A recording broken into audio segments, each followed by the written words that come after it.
कामयाबी सिर्फ झुकने से ही नहीं मिलती, कभी कभी आपको सर उठाना पड़ता है अपने हक के लिए।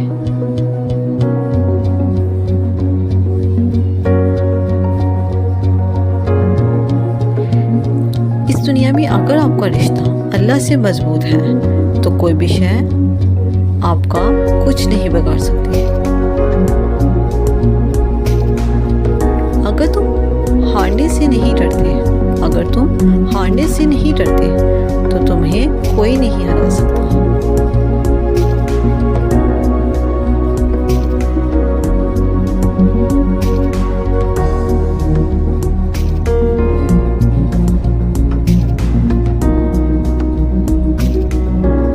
परिंदा जब उड़ने की ठान ले तो वो हवा को रास्ता देना ही पड़ता है।